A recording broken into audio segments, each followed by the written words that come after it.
तो दोस्तों ये है 7वां एपिसोड अपने 5वें सीजन का। सत्य क्या है, सत्य क्या है।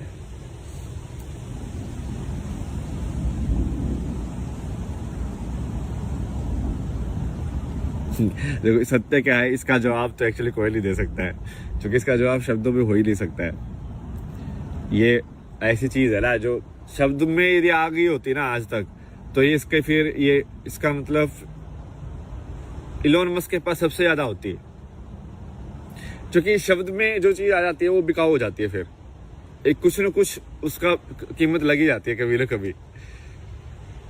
शब्द के अंदर जो भी आपका रिश्ता आ जाता है, शब्द के अंदर जो भी आपकी पहचान आ जाती है, शब्द के अंदर जो भी आपकी क्वालिफिकेशंस आ जाती है, शब्द के अंदर जो आपकी सुंदरता आ जाती है, शब्द के अंदर जो आपका शांति आ जाती है, तो वो गई, फिर वो शांति नहीं है, बिकाऊ है। फिर तो बस कीमत है, कितनी कीमत लगाओगे तुम। और आज के टाइम पे I think most of the लोग ऐसे ही हैं। लाइक लड़कियां भी आई थिंक जब लड़का ढूंढती होंगी तो वो यही ढूंढती होंगी कि पैसे वाला होना चाहिए। तो उनको भी मतलब नहीं है, उनको भी सिर्फ पैसे से मतलब है, मतलब खरीदा जा सकता है उनको ना, समझ रहे हो कि अब एक इंसान इस लाइक वो पैसे जिसने कमा लिया है, तो अब उसको बहुत ऐसी सुंदर वैसे वाली लड़की मिल जाएगी, क्योंकि वो उसको खरीद लेगा, उसके पास पैसा है। तो इनडायरेक्टली वो अपनी सच से, अपने आप से थोड़ी ना वो शादी कर रही है। वो लड़की उसके पैसे से शादी कर रही है और वो उसको खरीद रहा है। बेसिकली वो उसको ऑब्जेक्ट मानेगा पूरे टाइम। अब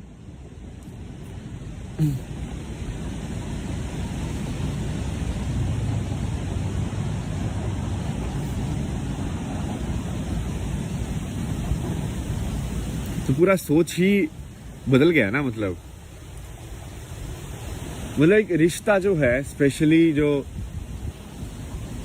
ये जो बोला गया है सीताराम या कृष्ण, राधा कृष्ण और ये सब का, उनका रिश्ता क्या है? उनका रिश्ता ये थोड़ी है कि उसके पास पैसा है। उनका रिश्ता ये थोड़ी है कि भाई वो उसको क्या, तुमको क्या मिल जाएगा, क्या सेफ्टी मिल जाएगी, तुमको घर चाहिए, तुमको शॉपिंग कराएगा कि नहीं कराएगा। यही है क्या? मतलब कब शॉपिंग करा दी भाई, क्या करा दिया भाई।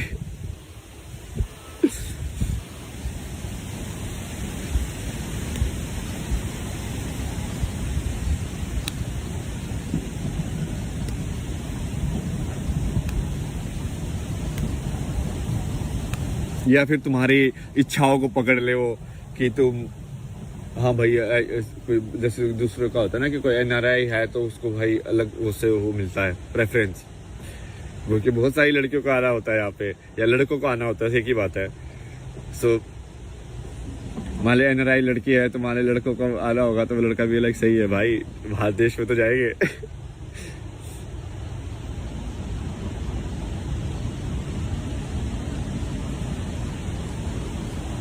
उसमें दिखाया था ना वो एनआरआई लड़का था अपना, कौन सी थी, कंगना रनौत वाली मूवी। वो बोलता अदरक की तरह बढ़ रहा है इधर से भी।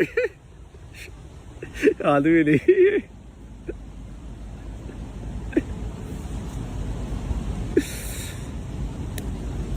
चलो सीरियस बातें करते हैं। आज आपको थोड़ा कुछ सिखाना है। तो एक टर्म होती है इंग्लिश के अंदर कि जनरेशनल पैटर्न्स, ठीक है।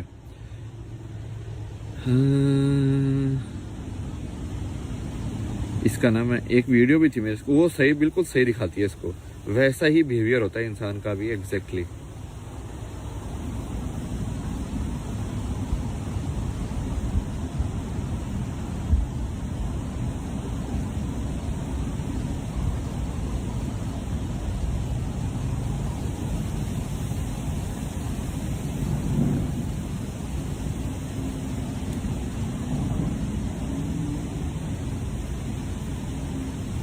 तो ना पहले ये देखो ये वाला, ठीक है।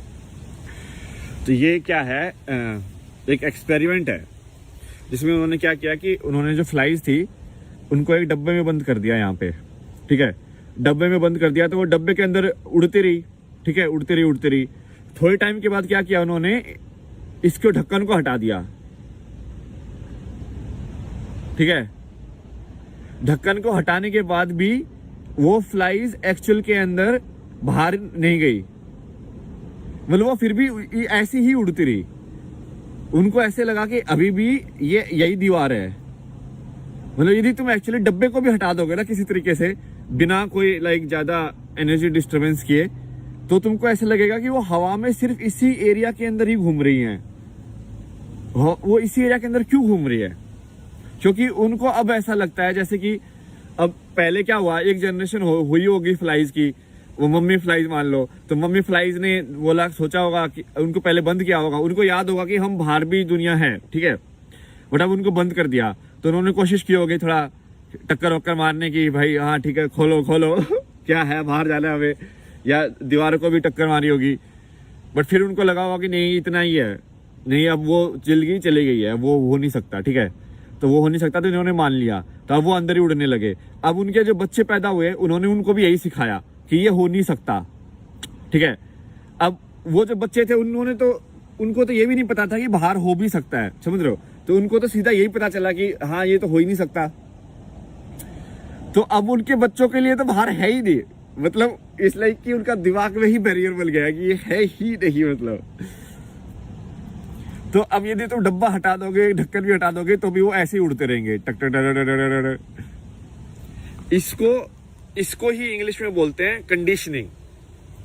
कंडीशनिंग मतलब कि आपके दिमाग को कैसे ढाला जा सकता है, जैसे कुम्हार मिट्टी को ढालता है ना, वैसे ही कि आपके दिमाग को भी कैसे ढाला जा सकता है कि वही बच्चा यदि उसको कोई अमेरिकन गोद में ले ले तो वो इंग्लिश बोलना सीख जाता है, और वही बच्चा यदि कोई मान लो हरियाणा में गोद में ले ले तो वो हरियाणवी बोलना सीखता है। ऐसे कैसे होता है? वो ढालना है, आप ढाल रहे हो उसको, जैसे आप उसको ढालोगे तो वो ढालना सिर्फ भाषा का नहीं होता है कि वो भाषा सीख रहा है, वो आपके बाकी चीजें भी सीख रहा है, वो आपका एनर्जी भी एब्जॉर्व कर रहा है, आपकी ऊर्जा भी देख रहा है। वो यदि बच्चे के आसपास, यदि इसलिए तो बोलते हैं कि अच्छी ऊर्जा बना के रखनी चाहिए, क्योंकि वो ऊर्जा देखता है, उसको आंखें तो नहीं है, उसके कान में इतना सुनने का उसको मतलब तो समझ में नहीं आता है, उसको तो सिर्फ वाइब्रेशन सुनाई दे रही है। तो यदि शोर शराबा या इस सब के बच्चा पैदा होगा तो वो उसके अंदर भी शोर शराबा ही होगा, मतलब उसकी एनर्जी भी वैसे ही घूम रही होगी ना भाई, उसको तो ऐसा लगेगा यही रियलिटी है। तो इसको बोलते हैं, और इसको साइकोलॉजी के अंदर आजकल एक टर्म आती है, साइकोलॉजी और स्पिरिचुअलिटी के बीच में, generational patterns of trauma.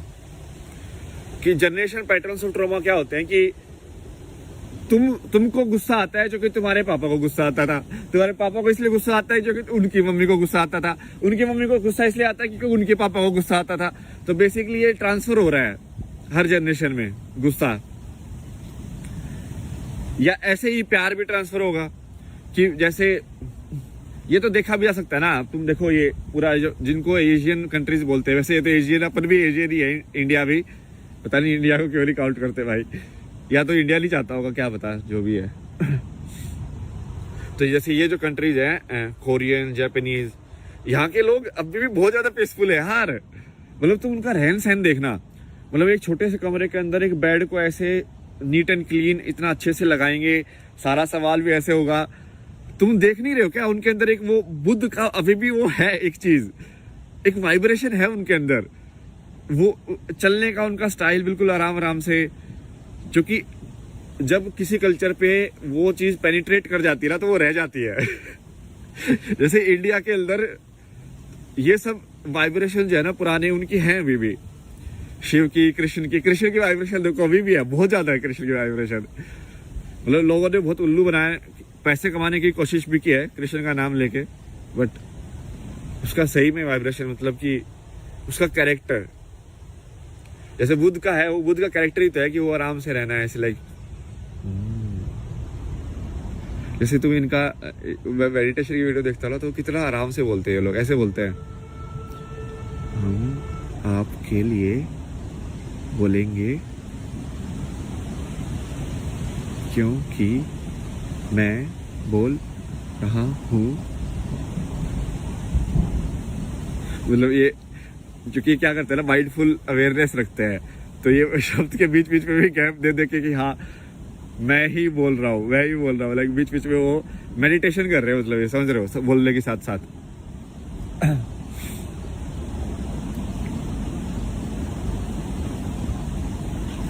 Even जैसे आप देखोगे ना कि जापान की एनिमे वगैरह या इनकी जो मूवीज भी हैं, स्टूडियो गिबली की जो मूवीज हैं या इस टाइप की, उसमें एक जादू वाला एलिमेंट है, अभी भी एक अच्छाई वाला एलिमेंट है, जो कि वैसी मूवी तुम कोई और दूसरा बनाना ही नहीं सकता। इतनी वार्म मतलब मूवी, इनकी मूवीज में यही खासियत है ना कि वो मतलब दिल को पूरा ऐसे वार्म कर देते हैं कि लाइक विलेन ज्यादा नहीं होते उनकी मूवीज में ना, मतलब इट्स लाइक आर्बिट कुछ बोल रहा होता है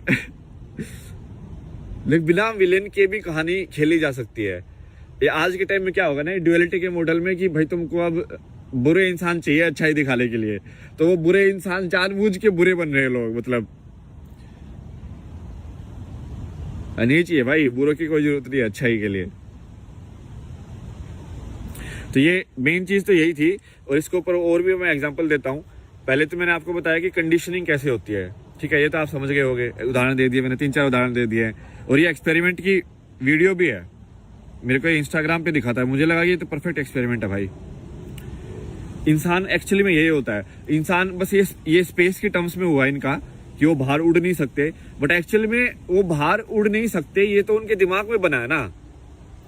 तो सही यही चीज होती है जब आपको किसी चीज का ज्यादा रिएक्शन हो रहा होता है, समझ रहे हो, कि कोई चीज आपके दिमाग से बाहर क्यों नहीं निकलती है, कोई थॉट या कोई विचार आपके दिमाग में अटक कैसे जाता है कि तुम आप सोचना नहीं चाहते बट फिर भी नहीं सोच पा रहे हो उसको, नींद भी नहीं आ रही आपको उसके चक्कर में, आप सोचे ही जा रहे हो, सोचे ही जा रहे हो, सोचे ही जा रहे हो, सोचे ही जा रहे हो, क्या क्यों नहीं रुक रहा वो विचार आपका, क्यों कंट्रोल में नहीं है वो इसकी वजह से ही है, क्योंकि आप ये इनविजिबल बाउंड्री बना लिया आपने ना कि आप उसके बाहर तो उड़ ही नहीं सकते हो, तो वही होगा।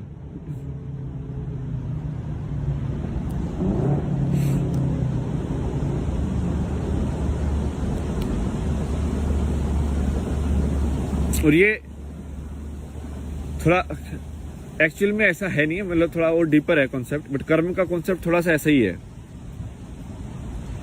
कर्म का कॉन्सेप्ट है कि बेसिकली जैसे इनके जो फ्लाइज के बच्चे पैदा हुए, अब उनको वो उतनी ही नॉलेज मिली कि इसके बाहर नहीं जा सकते। अब सोचो कोई फ्लाई जो बाहर जाने की कोशिश कभी करेगा, हो सकता कोई पागल हो जाए फ्लाई, ठीक है कि ऐसे ही बाहर चला जाए, लाइक नहीं कोई उसको रोकेंगे उसके दोस्त लोग, लाइक भाई वहां मत जा भाई, भला किया है, वहां पे बाहर नहीं जा सकते, नहीं टक्कर मार के तेरा ही सिर फूटेगा। वो बोला कि नहीं मेरे को फर्क नहीं पड़ता, और वो कोशिश कर लेता है, ठीक है। इनमें से एक मक्खी कोशिश कर लेती है कि भाई मैं तुक्का मार के देख लेता हूँ, और क्या पता वो बाहर चला जाए, तो दूसरे वाले क्या सोचेंगे, वो भैंस की टांगे तो गायब हो गया मतलब तुम फ्लाइज के पर्सपेक्टिव से देखो, ऐसे ही ना जिंदगी को यदि दूसरे के पर्सपेक्टिव से देखना सीखोगे ना, तब आपके अंदर ह्यूमिलिटी भी आएगी और समझ भी आएगी। जैसे कल है ना, मैं एक वो बड़ा सा कुत्ता था ना जो एक वीडियो में भी आया था, लाइक जो पहाड़ी कुत्ता होता है ना, अपने पहाड़ों में भी होता है, बहुत बड़ा सा, लाइक घना इतना मोटा फर होता है उसका, वो काला।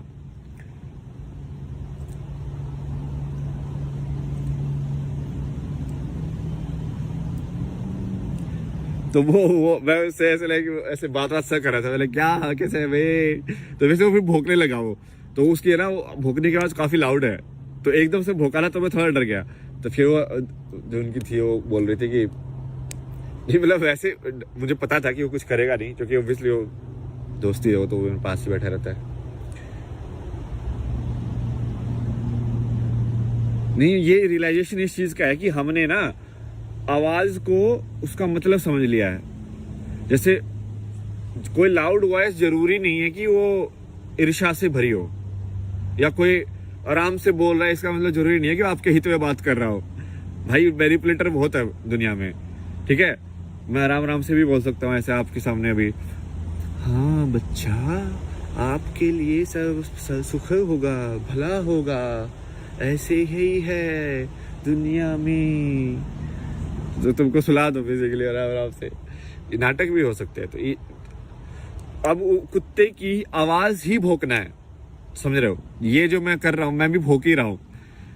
और वो उस बंदी ने ना बहुत सही बात बोली यार, मेरे तो दिमाग में अटक गई। वो बोली कि इस कुत्ते को हम जो बात कर रहे हैं वो भी ऐसी लग रहा हो कि हम भौंक रहे हैं। बोले कि हाँ ये तो बिल्कुल सही है यार, जैसे हमको लग रहा है कि वो भौंक रहा है वैसे उसको भी लग रहा होगा कि हम भौंक रहे हैं। लाइक अभी कोई दूसरे लैंग्वेज का इंसान जिसको